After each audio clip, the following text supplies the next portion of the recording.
this government that in the spirit of togetherness, live and let live. Eat and let eat. Let my people be.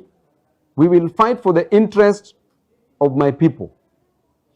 As a member of parliament, that is my inherent and inalienable duty to defend not only spiritedly, but also religiously, the interest of the great people of Embakasi East constituency.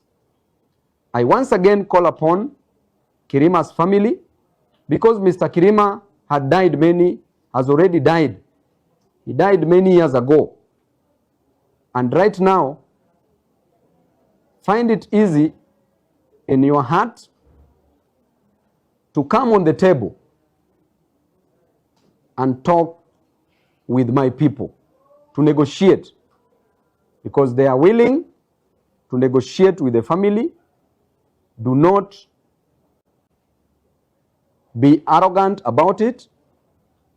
He who comes to equity must come with clean hands, come with open hearts, and come ready for what my people will offer.